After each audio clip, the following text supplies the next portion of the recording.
Alright folks, sounds like we might be live, hopefully. Welcome to the first live stream that I have of the year. And this live stream is going to be about practicing and just working on the guitar stuff. Maybe talking about some goals, different things like that. Let me take a quick second to check the live stream and make sure that we are in fact live. Now I am seeing it here, but I'm not seeing the actual... I'm not seeing the actual, what am I talking about? I'm not seeing the actual volume, so that I can do that. Alright, so let's go on YouTube and see if we can find it on there. There we go. So let's go to that in, I guess, control room. And I definitely need to change the thumbnail on that. So yeah, some goals, maybe. I'm all about goals. Love talking about them. And I'm going to probably get into some of that today. Goals, maybe. Alright, so good deal. Let's see if it's doing good on the guitar side. Alright,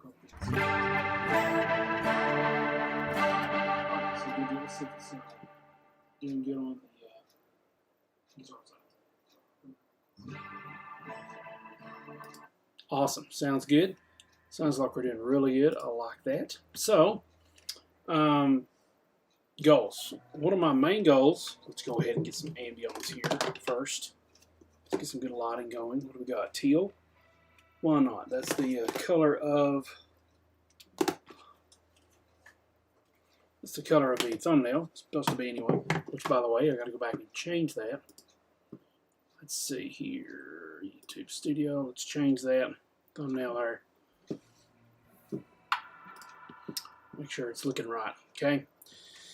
Goals. One of my main goals this year is to practice guitar every single day. No days off. Work on guitar every day. And I've actually got, and I meant to go get that and I forgot it. It's a bullet journal. I've started a new one for the new year. And it is, I don't know if you've heard of Don't Break the Chain or not, but Don't Break the Chain basically is something that Jerry Seinfeld, the legend has it, I'm guessing it's true, that Jerry Seinfeld was once asked by a young comedian about what it takes to be a good comedian. And what was told to this young man was that it takes, to be a good comedian, you must first write a joke every day. No exceptions. Every single day. Okay? So that was what was supposed to be happening. And so what Jerry said he does is he takes a calendar, and for every day of the year that he writes a joke, he marks an X on it. And his goal is to never, ever break that chain. Okay? So the goal here, in my sense here, is to never break the chain of every time I cross off a new day, I want to keep it going, right? So, for some reason, I've got some huge red in the picture for some reason. I have no idea why. Maybe it's a white balance thing. Let's figure the white balance out here.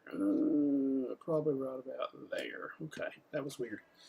So, my goal is to mark an X every day that I every day that I play guitar. And what I mean by play guitar is sometimes I play at church, some days I'll play an actual show at church. Some days it'll be just playing and playing songs and things like that.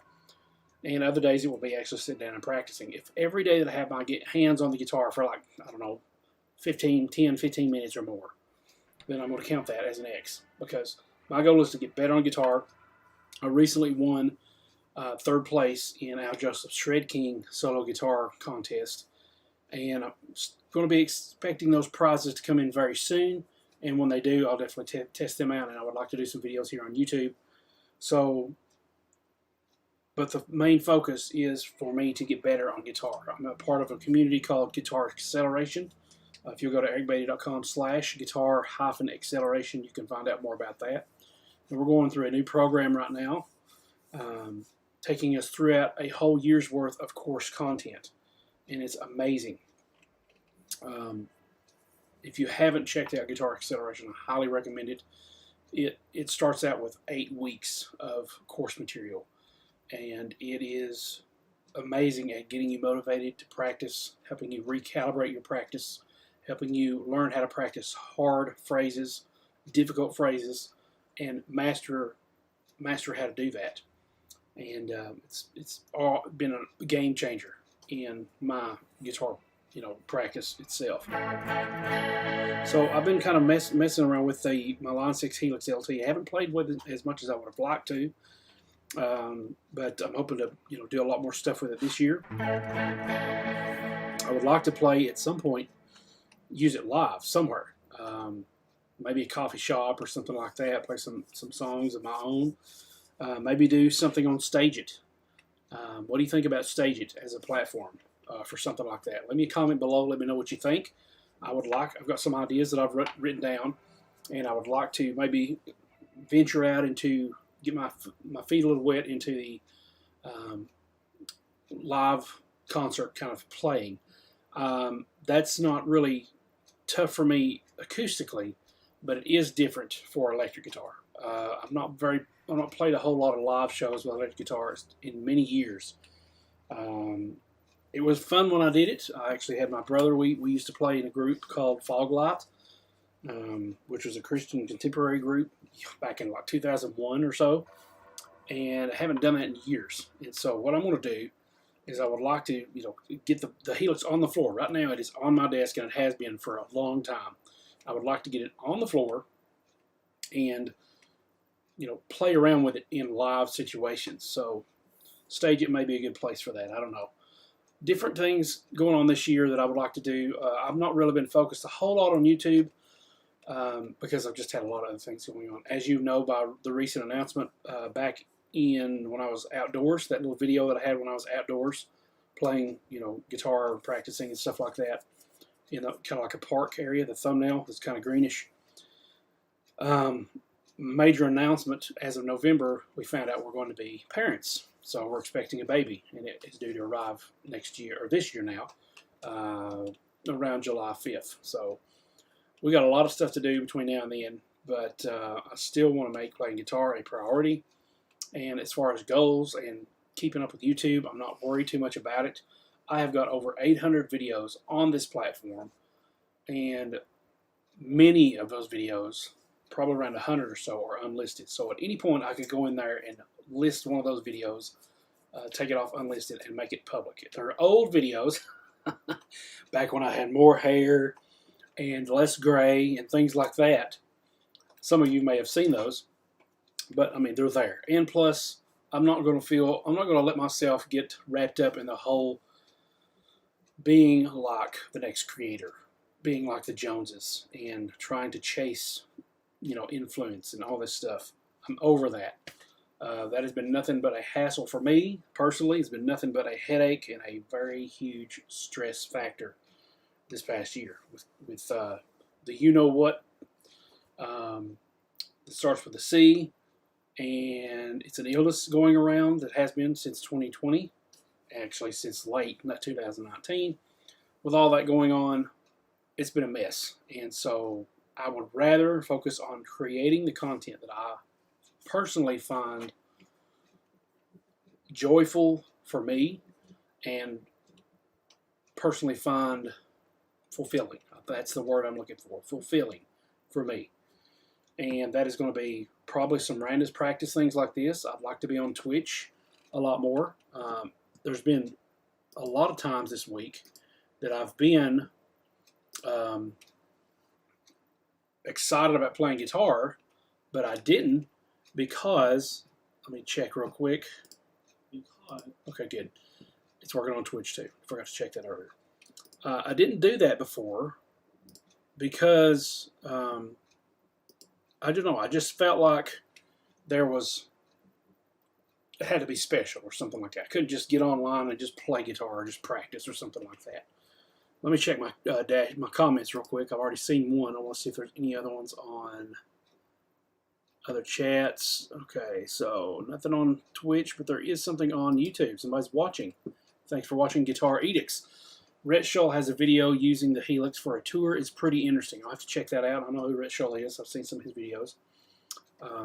Definitely have to. I didn't know he had one for that. I'm watching a bunch of videos. That's another thing. I'm going to taper down on watching so many videos.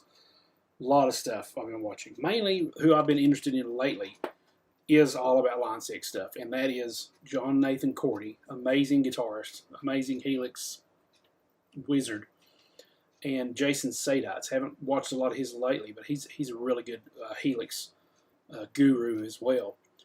Let's see, guitar, congratulations, thanks, Guitar Edicts, I appreciate that. But anyway, as far as the goals and things like that, YouTube, I'm not worried about. I'm not stressed about. Like I said, I've got plenty of videos for you guys to catch up and watch, and I would like for you guys to watch those if you wouldn't mind. It's really easy to find them. Just start scrolling down, do some different searches. Like in 2020, I've got videos all the way back to 2007. That's when I started on YouTube. So I've been in the game for 2017 is 10 years, 18, 19, 20, 21. This year will be my 15th year on YouTube. Isn't that awesome? And I still don't make bank. Not like I would like to. It's definitely not a living. By now, it's more of a hobby and more of a fun way to connect to other people out there. And that's what I want to use YouTube for most of all, is to connect with you guys. I've got some gear reviews where people have sent me gear and things like that. I'd like to taper down on some of that, especially on the products that I'm not as familiar with. Not necessarily the products, but the brand names. I have people all the time soliciting, and I only try to choose what I'm familiar with and what I know that I would need in my case that I would like to have. A case in point, the last video I did of 2021 was the Mikado PA1 power amp video, gear review and demo. And I've actually been in the market for looking for something like that for a while, because I want to go to hotels when we go on trips and vacations and stuff like that.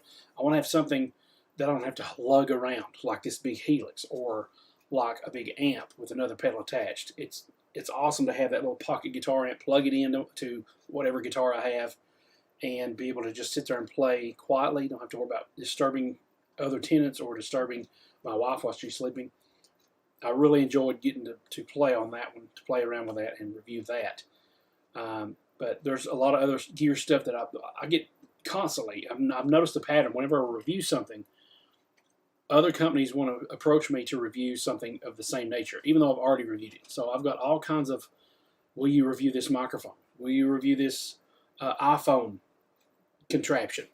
And I'm like, no, I have no need of that. I only want to review guitar stuff right now. So I want to review stuff to do with music and guitar related stuff and things like that. And some of that I don't want to be forced and pressured into doing so that I have to create a video for content. I don't want to do that anymore. Sometimes I had to do that last year because I didn't have a video, and I thought, oh, I got to please the audience. Once again, if you missed it, I have over 800 videos here on YouTube. Do some digging around and just binge watch a ton of stuff. Look at one of my playlists. I've got plenty of them, and just start watching from beginning to end, and you will find something to keep you entertained, okay? Anyway, that's my rant about YouTube for right now. I want to start being more creative and practice guitar more and not have to worry about being perfect and all this stuff. That's why I'd like to do a lot more live streams. Live streams, I don't have to edit these. And it takes a lot of time to edit videos. A lot of manpower, a lot of hours. And I don't have the funds, now that we have a baby on the way, to ship that over to an outsourcer. And I don't have the patience for having to find somebody to do that for me. And I'd just rather not have to do it unless I'm motivated to do it. Unless, like I said, it fulfills me and it's something I enjoy doing. 8 times out of 10, 9 times out of 10, it's not enjoyment. I'm rushing on a deadline, trying to get another video out. I'm not going to go by a set schedule. Last year it was try to make it on Thursdays, and it didn't work. I'm not going to worry about a schedule. I'm going to be creative and enjoy that process. And I encourage you, if you're chasing your tail and chasing the money and chasing the fame and chasing the influence and all this other stuff, do what's comfortable for you. Run at your pace, okay? There's an awesome podcast that I highly recommend. It's called Kingdom Driven Entrepreneur, and it's by Shay Bynes. She wrote a book called Grace Over Grind. Definitely check that book out. In that, she talks about working and living life at, quote unquote, the pace of God's grace. Okay? So I want to do more of that. Not the pace of my audiences, not the pace of the solicitors, not the pace of my own self, not inflicted, self-induced, I guess, self-induced deadlines and things that stress me out. I want to be able to work and feel the direction of God's pace and His grace for my life in 2022. Life is too short for us to be rushing about and getting the latest, greatest thing and leaving other things behind while we're rushing to get the newest thing. It's time to stay. It's time to take time and take stock of what matters and really matters. One of the things I wrote down in my bullet journal when I was doing my yearly review just a few minutes ago was, some things that aren't working is buying all kinds of books and online courses and all this stuff. It's like chasing on knowledge, chasing all this stuff. And there's a quote in Scripture where it talks about how they're ever learning and never able to come to the knowledge of the truth. And every time I buy a new course or every time I buy a new book, I think to myself, I am buying this book, but am I really going to apply these things that I learned? Because most of the time with me, it's get on to the next book. Read this book, get on to the next one as soon as possible. And part of that is doing the whole Goodreads reading challenge. I'm not going to do that this year. I'm not going to fool with it because then I'm trying to chase a book number. I'm trying to chase numbers, and that's not going to work. I'm just going to read for leisure and for pleasure and for what fulfills me creatively and mentally and emotionally. And I'm going to slow things down a lot more this year because I need to. Bad. I need to. I'm rambling now instead of playing guitar. I apologize for that. Let me look at a couple of comments. Mick Emery. Hello, fellow Helix LTers. Yes, awesome. You do not have to have the full Helix. If you're not live gigging and things like that, most likely you don't need all the inputs. I've got a series here on YouTube that I've started about the Line 6, and got about 4 videos in it. I'd like to do more of those. Maybe more live stream than doing all those edits and everything, like I said before. But there's some good stuff in there. Check that out. This is why I use the Helix LT. I don't have to worry about all the different, inputs, outputs, all that stuff. I don't care if it has scribble strips. I can see what I'm doing on the screen. Maybe it'll be different if I stand up and all that. But you can still see, when you go into stomp box mode, you can still see exactly what all those stomp boxes are. So there's a lot of hype for all these devices. But I heavily researched what I wanted to get before I even bought the Line 6 Helix. I looked at XFX, and that basically I wrote that off because it was too expensive. I looked at Head Rush. I looked at the Kemper. I really wanted a Kemper. But ultimately, I came down to get a Line 6 Helix LT because I feel like it's what worked for me at the time. I wanted to do a review on why I chose this, and maybe one day I will. But it's been so long since I bought it, I'd have to go back and watch some of those videos and maybe get an idea of why did I buy this over all the other ones. So I'll have to maybe do write down an outline of and do some brainstorming about that. I've kind of forgot why I bought this, all the different things that I found out. But anyway, Rhett is who made me get my HX Stomp, then my LT. Yeah, he's a big modeler user as well. He uses the Kemper Helix, and I don't know if he's got an XFX or not, but he uses some of those. Guitar Edicts again. Honestly, I use a Mooer Fender Amp Sim, okay, and a few other pedals for effects. It's all I need. I can't justify the price of the Line 6 stuff. LOL. Totally makes sense. Totally makes sense. For me, one of the main reasons I bought a new modeler is because my 11 rack is basically no longer compatible with the the 11 rack and the actual software edit that you can edit all the different parameters and stuff like that is no longer compatible really with Big Sur or with Monterey or anything like that. I've still got Catalina on my computers, and I haven't upgraded to anything else because I don't want to have to buy an extra computer just so I can load settings and models and stuff like that on my 11 rack. It's easier to do that with that software editor, and for me to do that, I would have to either like dual boot my computer, or I would have to go down to get an old laptop or something like that and hook that up to the laptop just to control it, and that seems like too much of a nuisance to me. So I wanted a monitor that I knew that would keep up with updates, and Line 6 updates their stuff quite frequently. That's one of the reasons why I chose Line 6. Kemper very infrequently updates their software and things like that, but Line 6 do update their software quite frequently, and I don't have to worry about being out of date if I decide to go up to the next OS on Mac. Mooer Fender amps. So I've heard a lot of good stuff about Mooer. I think I keep calling him Jonathan, but it's John Nathan Cordy. John Cordy. I just need to call him John Cordy here on YouTube. Check him out. It's awesome. He talks about how he's used the NUX, the NUX stuff. I don't know if he's used a Mooer yet, but I've heard of those. There's a lot of those that actually compete very well with Line 6 and some of the other ones. Most of those are kind of like your basic 3-foot switch stomp pedal, and I used to have one of those, which was basically, I've got some of those videos here on YouTube. It's the Digitech RP355. I think I also had the RP350, but they have the 3 stomp boxes, and you can have stomp box mode and all this other stuff, and that got me by perfectly. But I was in the market, and I wanted to get something comparable to my 11 rack that I knew would last, and I didn't want another rack. I wanted a floor modeler. That's what I'm used to, and so I got that. So yeah, Mick Emery, I researched everything as well, but Rhett did push my decision. Yeah, a lot of times influencers will do that. I consider myself a quasi-influencer. I mean, I don't go out here and go out of my way to find items and products to try to push to people. I try to do things that I'm confident in and that I enjoy myself.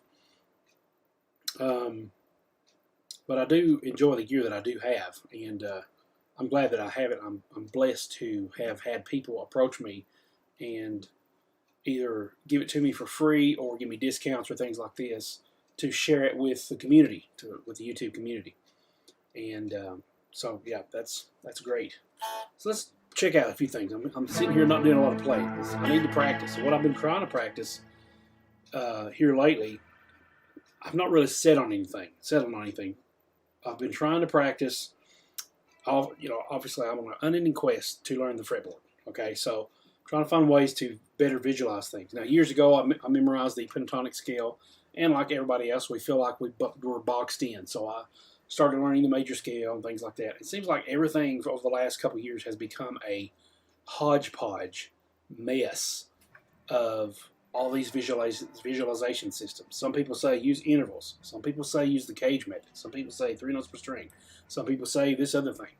And there's so many of them. So I figure what's going to work best for me is if I sit down and practice and find out the pathways for myself. So one thing I've been doing is trying to find, and another thing is try not to learn all of it at once. That's when it really becomes overwhelming. If you can just learn just a little bit, use that over and over again, until that becomes seared in your brain in many different keys, then you can move on to the next part. And here's what I'm going to give you as an example. You should be able to hear that fairly well. I'll probably change that here a little bit. But for example, if I'm playing a pentatonic, we all know, most of us know the box shapes. And box 2,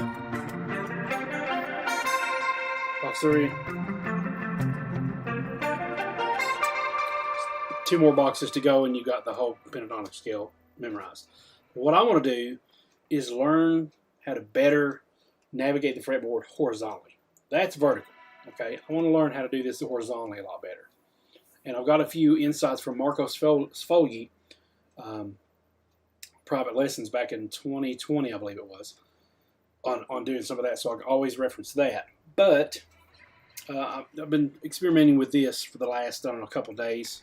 And basically that is to go horizontal, just use part of each pattern. Okay, so for the first example is this. Okay, you go to box 2. You go to box 3. And then we can do that. So it gives us 3 shapes and several frets to get to. So once again, that's...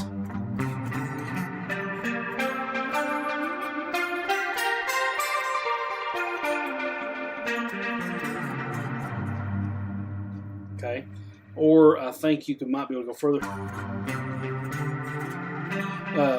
Instead of doing like a full pattern, do like 2 strings two strings, and then move. 2 strings, 2 strings, 2 strings, 2 strings.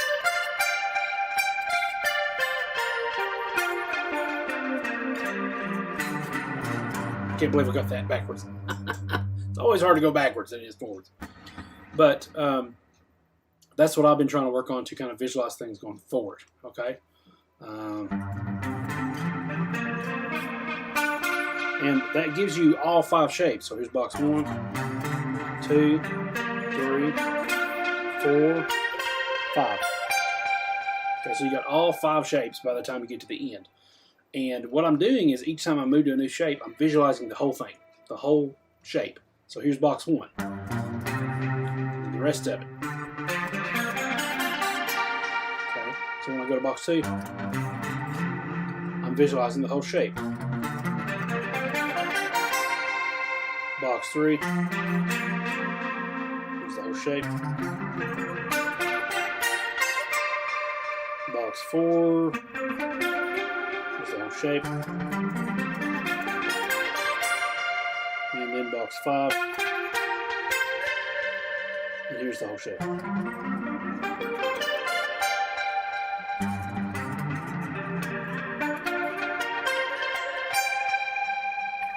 Okay, so I've been working on that. That's once again, that's 2 notes, and then we have the 1, 2, 3, 4, come up.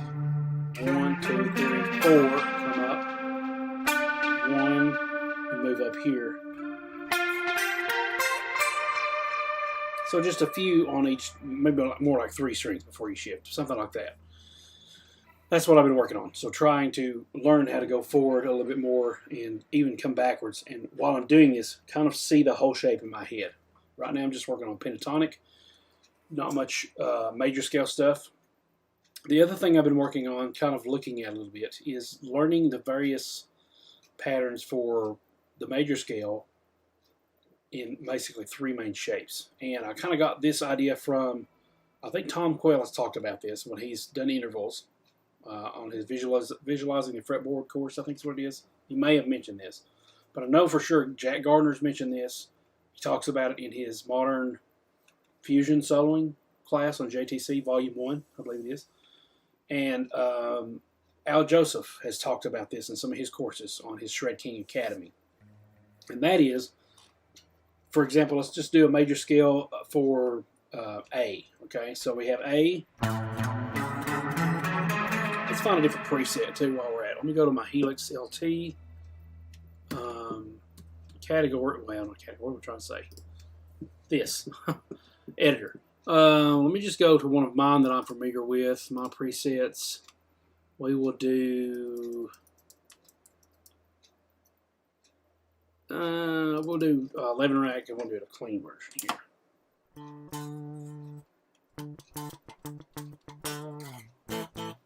Did that work? Yeah, there we go.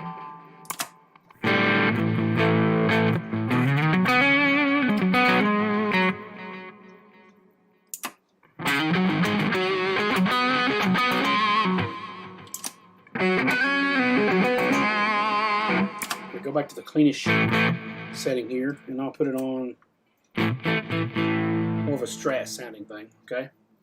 Okay, back here, go back to my chat. All right, before I go into this, let's see some more comments. Mick, the new poly effects is why I went to the LT. Yes, you can't get the poly effects from, if I'm not mistaken, you cannot get the poly effects from the HX Stomp, maybe, or maybe it's the Pod Go. I'm not sure. You can't get them. But yes, those new poly effects, synth effects, are killer. I mean, they work amazingly. Some real good tones in that.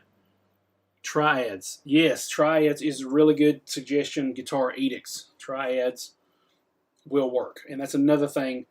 Like I said, there's so many systems out there that by the time I get to try to work on Triads, then I've forgotten the next day what I've worked on, or a week down the road, and be like, which one was I working on again? Was it Caged? Was it Triads? What was it? And it's just like one of those things where, with me, it's like squirrel. you know, one of those things. So that's what one of my issues is with that. But anyway, let's go over this second method here of playing the guitar with the 3 different shapes. Okay, so we're going to start with, I'll just start with the basic one most people know, and that's when they're starting from, let's say if I was on playing a G. Then if the major scale, let me do an A, it'll be from here. That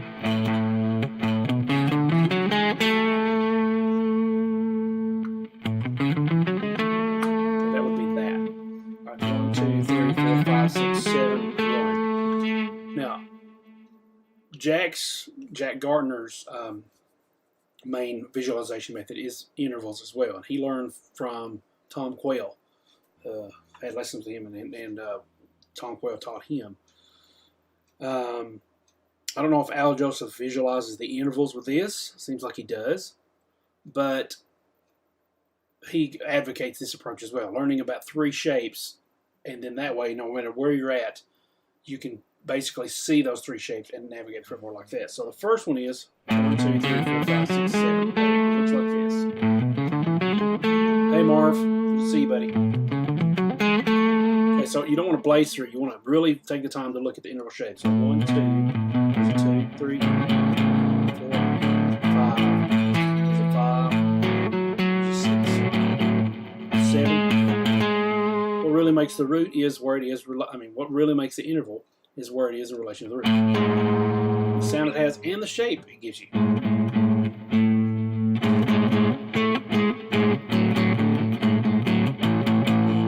Okay, so once again, 1, 2, 3, 4, 5, 6, 7, 8. That's from the middle finger. Here, the shape is the classic 3-note per string scale.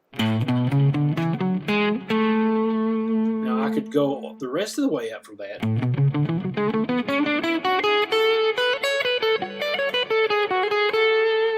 But I'm not focusing on that whole scale shape. And this is one of the ways to get out of those pattern mentalities.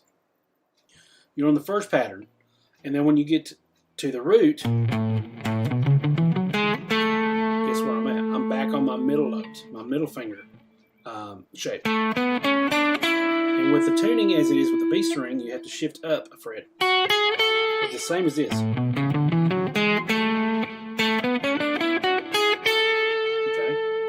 Even though that whole scale shape looks like this,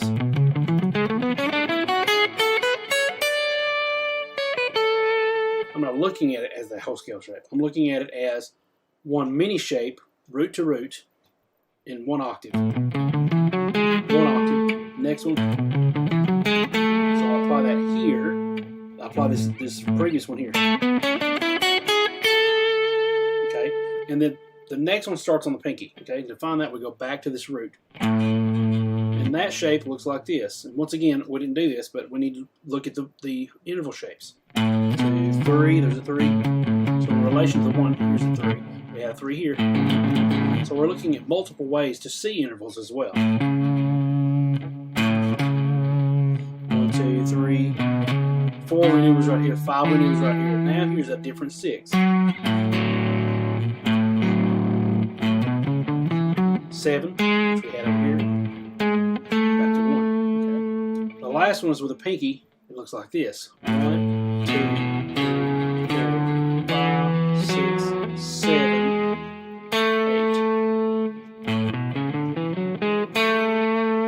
8. Jack goes one further. He'll say, work with the ring finger and then the pinky. But for right now, I'm just going to work on 3 of those shapes. And this one is the least familiar to me. Okay, so now that I've landed on this pinky up here, here's the first finger starting, middle finger starting, now we're starting with the pinky. And that's as high as we can go. Okay?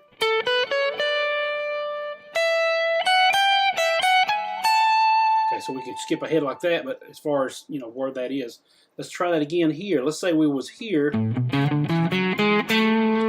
the pinky shape from here? Move up 1 fret. Okay.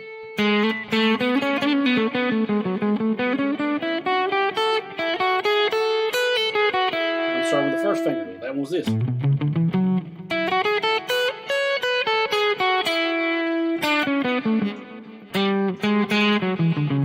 Now the tough thing is singing that in reverse.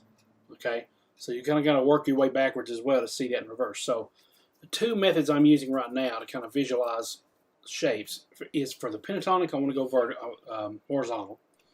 And for the major scale, I want to start working on using these 3 different patterns. Okay, that way I don't have to memorize a whole pattern. I can just use these little smaller patterns. I think it was guitar. Was it? Yeah, guitar edicts mentioned triads. That's another good one. And then you have arpeggios. So that's another one. In Jack Gardner's course that I mentioned earlier, the Fusion Solo, Modern Fusion Soloing, Volume 1, or Modern Fusion Improv. It's Modern Fusion Improv, I think, Volume 1. He does mention memorizing the different arpeggios and all these different things. But one downfall is to that is just memorizing all these different shapes again. When I had lessons with Marcos Foggy back in summer of 2020, he mentioned that there's basically just 3 arpeggio shapes. So when I see an arpeggio, I try to, identify it with one of those 3 shapes. The other thing about learning intervals, in this case, is that we can take those intervals and alter them to create other sounds. So if I'm got the major third, I know how to flatten that and make it a minor. Minor scale has a flat 6 as well, so this 6 gets flattened. It has a minor 7, so this 7 gets flattened.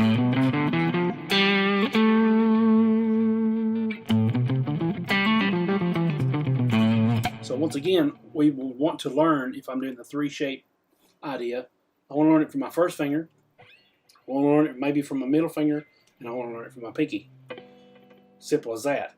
But the way I would figure that out is just either look at the diagram online or something like that for a minor scale, or I would just sit here and figure it out myself based on those intervals. So once again, let's see. We went up to the there. So I need to find a minor third, and I know there's one here. I need a 2, major 2. 4 is right here, right above the 1. There's 5, and there's a minor 6 right next to it. But I can't shift over there, so I need to put it up here.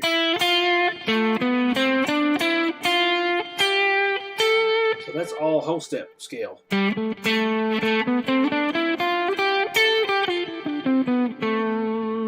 But if I'm starting from the middle finger, I don't want to do it there because then that B string shifts up. So I've got to find this middle finger root here. Let's try that here.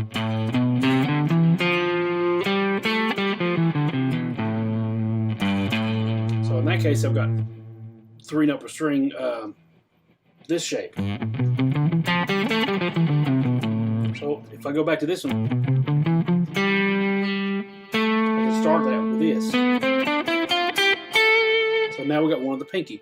Where would the pinky be? So there's my minor third, minor 6, minor 7, there. So my 3 shapes are first finger, middle finger,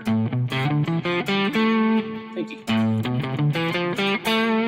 So now if I started from the first, let's say the middle finger, I'm starting from the pinky here, and the first finger. As far as that. And I will keep continuing those 3 shapes. So, but I'm not worrying about the minor right now. Actually, the minor seemed a little easier than the major did. I would advise you experiment with that.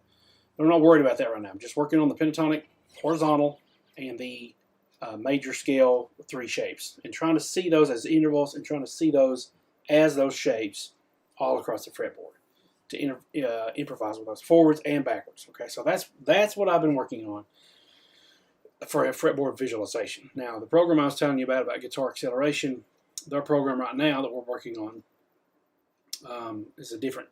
It's a kind of a different thing where you're taking one skill and you're learning to quote unquote install it each month. So we just in November is when the class started for this new program that they're doing, and it was alternate picking. Okay, so you install that skill, you learn it, you have a few what they call scenarios, which are just little snippets of runs and licks and things like that, examples, exercises sometimes. And you just work on a new one each week, and you practice it, and you take time to really go deep into that practice, and you work on that for the whole month. And it stays interesting because there's this whole community of people we're in a Facebook group with, and we have once a week meetings to kind of stay accountable and kind of bounce ideas off each other, and it's kind of like a mastermind type thing, and that's really effective. So November was alternate picking. December, this last month, was hybrid picking. We had a couple of guests on those meetings. One was Andy Wood, guitar and mandolin picker extraordinaire. And another one was Kevin, I want to say his last name is Eknes, E-K-N-E-S, Kevin Eknes. Amazing, guitar player, and he was one of the guests for the hybrid picking. This month, we're going to be focusing on sweep picking. So I'm a little more familiar with that, but the main advantage I want to get out of that is not necessarily the picking. I'm kind of familiar with that, but is maybe visualizing arpeggio shapes. So that will help me as well in kind of seeing what those intervals are and seeing what happens and where you can find all these different shapes and different keys and stuff like that. All right, let's take a break. We got one additional comment here. Mick Emery says, I have to go. Thank you for the practice ideas. See you next live stream. Thank you, Mick. I hope you come on the next live stream. I really appreciate that. Like I said, what we're doing right now is just working on some practice ideas and things like that, and just trying to get my hands on the guitar today. I haven't really got to do any of that today at all. All right, so I hope this live stream has been informative to you. I've got about 10-15 minutes left before my wife goes back. She goes back to school, tomorrow after the whole winter break thing. And so I got to be in bed on time so that I don't mess her sleep cycle up, especially her being preggers. I don't want to have half my head, tomorrow. I want to have the whole thing. Okay, so got to stick to that schedule. So let's work on some of this. Let's keep working on that pentatonic thing, for example. Oh, the thing I forgot to mention that I was going to work on or focus on is taking one shape at a time. Not the whole thing, not the whole three position thing.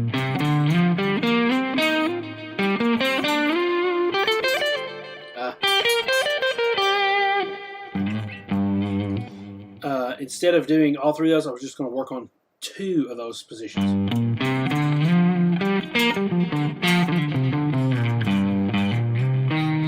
See if I just messed up.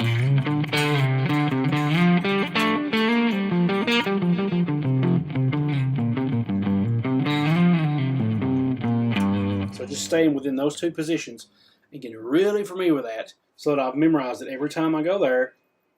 I know where I'm at. I don't know how I always have to start on this root note. I have to start on this note.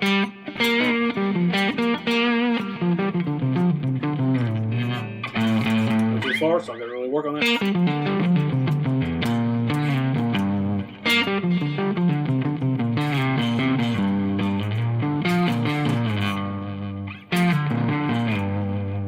Okay, so just working around with that. Guitar edicts, what's the schedule for your live streams? I don't have one. Most of the time when I do them, I would say they're going to be the evenings, like, after 9 or 10, something like that. That's usually when I'm sitting there at the house and I'm like, man, I'm itching to play guitar. I haven't played all day. Let's go play something. And so not every live stream, I'll just tell you this right now, heads up, not every live stream is going to be an informative sit-down chat type thing. Sometimes I want to actually put the nose to the grindstone and sit here and work on this stuff. But I welcome you guys to come in and chat and ask questions. I'm all about answering any questions that you have, whether it be about the Helix, about guitar in general, about goal setting. I mean, everything you see on my channel, video-wise, is usually what I tend to like talking about and like, kind of conversing about. So if you have any questions, then yeah, just shoot them at me, and I would love to, interact and engage with you guys. I'd love to have a conversation, and I've had a good one tonight. I thank you, Mick, Guitar Edicts, and Marv for showing up and participating. Really appreciate that. I'd like to have some more of that in this year, 2022. But yeah, I just want to I have a hankering to sit down and live stream and play guitar. And if this is good background, kind of noise for you while you want to practice guitar, by all means, grab your guitar, sit here and practice what you got to work on, and you can kind of hear me in the background, or you can kind of do this while you're maybe doing some working out in town or something. Just put these live streams in your ears and just go along with that. Okay, so let's see. Let's continue working on this. That was in G minor, and I might just do a little something that I hear going on in my mind, and that was kind of getting over into the box 3 territory a little bit. But I'm not going to slap myself on the hand for that or anything. I'm going to allow myself some creativity, some creative license, but kind of mainly stick to these shapes. There, I just messed up. I really want to get those seared into my brain. Let me take a swig of water here. I've been talking a lot. Oh, yeah. Okay. All right, let's keep going. Let me check real quick on Twitch, see if I've seen anybody. Nobody is watching on Twitch. That's okay. But I am so glad that this live stream is not having hiccups. That's amazing. Okay, so let's see some more of that. Just check the sound. That's amazing. Okay, so let's see some more of that. Awesome. I'm glad the sound is working. That's a big, major improvement from what I usually do. I tend to try to have these overhead lights off because they're so stinking exposured. I can sit here and tweak with my camera settings, but then I look like this. I'm real dark, and I don't like that. So let's go up just a tad from there.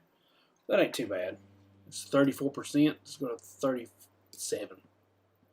That's about where I was. Something like that, maybe a little darker. Okay.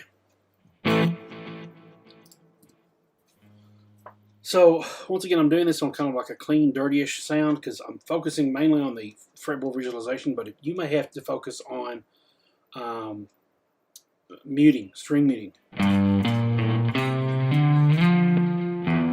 You might hit some muted notes or something. You really focus on that. Just focus on that then. Work on your muting. For me right now, I'm trying to figure out the best finger combination. The pinky. If I'm going to slide, usually I would leave that ring finger. I'm doing that whole shape. But if I do the ring finger here, I got to come way back, and that's a big stretch. And usually where this was, I tend to go to the next one. So if I go to the pinky, I come back to the pinky here. The first fret will be easier. Let's see. So maybe I'm going to slide with the first finger to get there. Who knows? I like that slide better. Better than this one.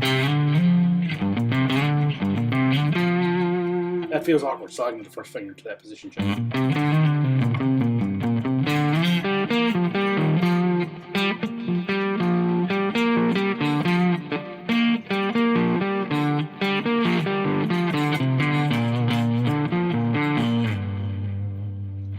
Okay, so that's let's do it in A.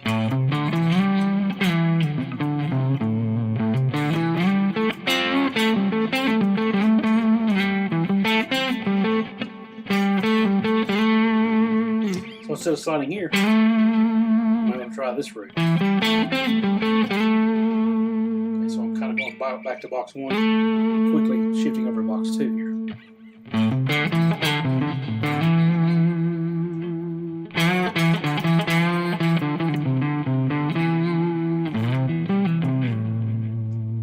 So this was the 1, 2, 1 minor third, 4, 5, it's minor 7, 5, 7, minor third. That's a whole arpeggio there. If I do just the 7 flat 5 or 7 5 and minor third,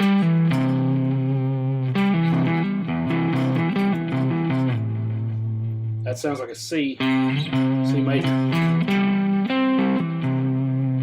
That's because it's related to A minor.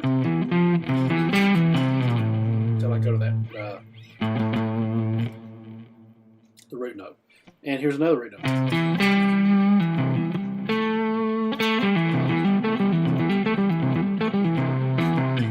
So now just by practicing this, I already knew about this. That's kind of an arpeggio. Flat 7, 5, flat 3rd, 1. But I didn't realize that that's there and it completes a whole minor 7 arpeggio.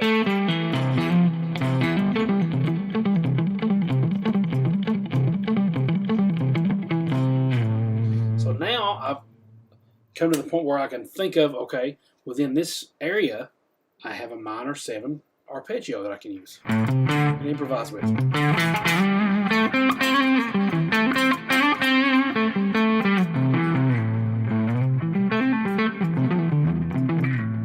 So once again, I'm going to work on my fingering to get to where it needs to be.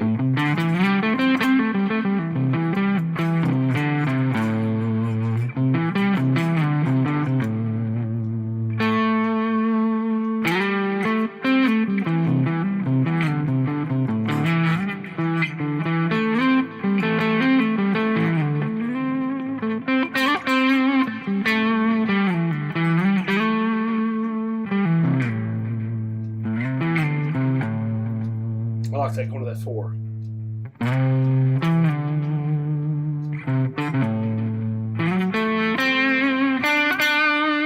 And there's another 4 there that I can go to.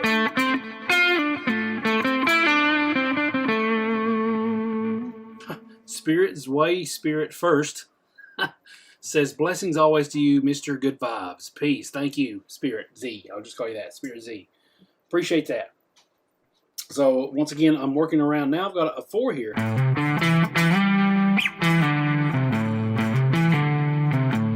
like the sound of that, so where can I replicate it within this kind of area that I'm working in?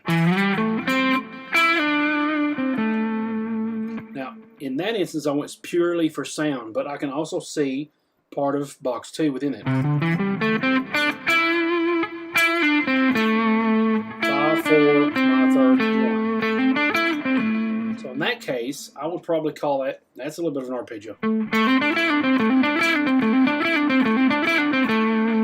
That's 1, flat 3rd, 4, which would be an 11. And that's a 5, so I would call that probably, well, it wouldn't be 11, yeah.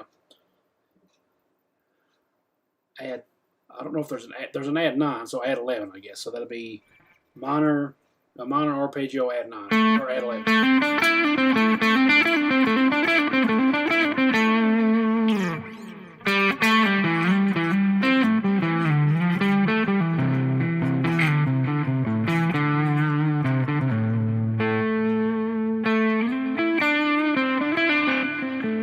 Once again, I'm seeing this shape. So within box 2, there's an octave. That's another way to visualize the fretboard, is octave patterns.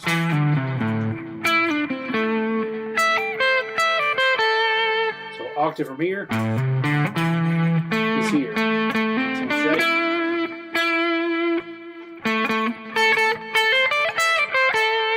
So I've got 3 octaves of that.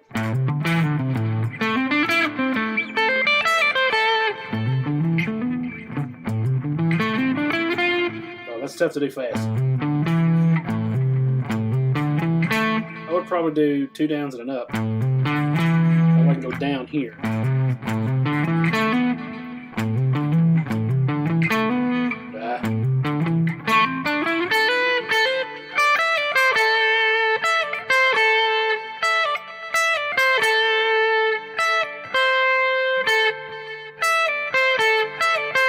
probably do 2 ups and a down there. To reverse.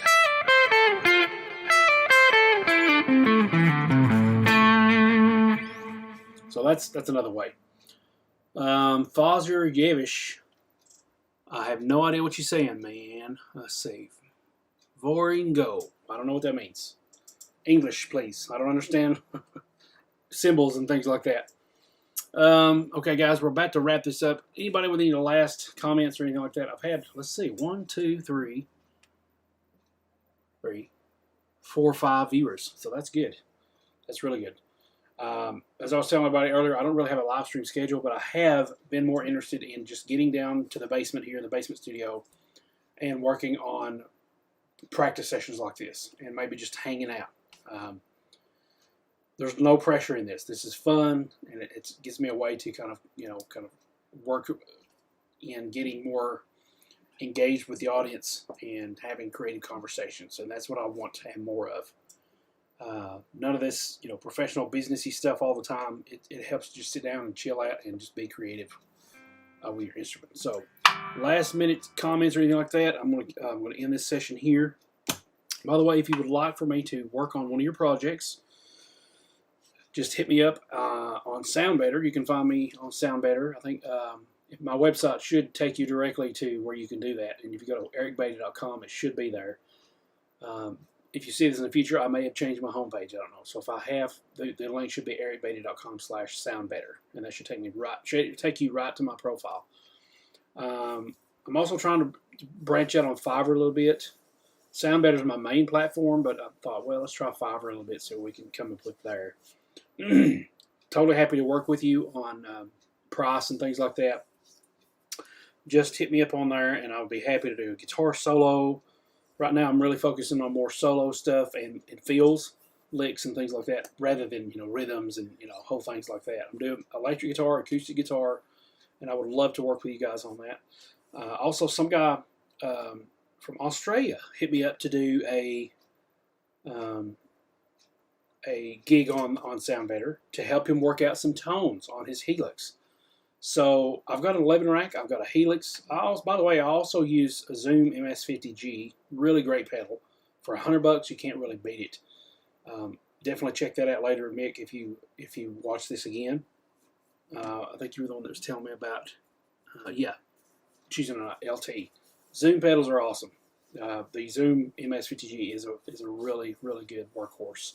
172 effects. You got all kinds of amps, all kinds of effects, overdrive pedals, and all kinds of stuff in that thing. And it's just a great pedal. You can use it for your actual amp sound and your cab sound, or an amp with your own cab, or just as multi-effects. It holds up to like 6, I think, if the DSP with each effect isn't too overpowered. And so you can have a whole effects chain in one pedal that you need. That's all you need, really. So I'll use that. Also use some effects on PV Revolver 4. So I've got that plug-in that I use a lot of. I haven't experimented with it a lot lately, but I do use it. And so there's all kinds of other stuff. Guitar Edicts, take it easy. You too, buddy. Thank you for watching. But yeah, if you want me to help you with tones or anything like that, I'm more than happy. I never thought about doing that myself, but I'm more than happy to help you out on. If you hit me up on SoundBetter, I'll consider that a job or a gig or whatever. I'd like to do more of those this year. I'd like to really be and help people in that capacity, rather than being this YouTube guitar teacher like I have for the past almost 15 years now. I want to be more engaged with people in the capacity to help them that way. Teaching guitar lessons has really been a burnout on that for a long time. Courses and lessons in general. I want to be more creative. I want to get out there and contribute to other people. And one way of doing that is creating guitar solos. RMZ, he's a DJ out of, forgive me if I get this wrong, I want to say Brazil or South America. And I've contributed 2 blues solos and licks and things like that to his projects. One of them is called African Soul, and the other one is Three Sister Love or something like that. It's a tribute he made, I think, to his wife and her sister, something like that, seems like. But yeah, I'm always happy to work with you on that. I'm really excited to try to do some more of that stuff. But anyway, I don't see any other comments, so thank you guys for watching. I'm going to turn in for the night, and I'd like to do more of these, not just once a week, but whenever the notion hits me. So tomorrow night, I may want to get down here and do this. Actually, I'm working with that client about the Helix tone from Australia, probably tomorrow night. So can't do it tomorrow night, but Wednesday night, Thursday night, whatever, I'm free. If I feel the urge to get down here and create and just practice and do stuff like that, I would love to be able to do that. Maybe take my guitar or my camera in different places. I thought about using this couch as just like a creativity couch. Just putting the camera like maybe over here and me sitting down here facing it. And you kind of see me practice on a couch, stuff like that. My Helix will be over here. Just stick with one tone, kind of mess around. I'd like to do just like maybe a little practice concert like that. Who knows? But thanks, guys, for watching. I appreciate it. Please be sure to like and subscribe to this channel if you haven't. You'll know when I'm going live when I do, because it's not set. It's never been set in stone. I don't have a schedule. But when I go live and you're subscribed, you will get a notification. And especially if you hit the notification bell. That's very important because that will notify you at the exact moment I go live. It should be in your time zone, actually. So if you have subscribed, click the notification bell and you'll be notified of these live streams and every new video I create, every story, post, all that stuff, okay? If you haven't subscribed, when you subscribe, click that notification bell. It's very important. All right. Thanks so much for watching, guys. I'm going to get off here before I say thanks so much for watching, guys, for like the 15th time because I'm bad for that. All right. You know. God bless and keep creating, and we'll see you on the next live stream.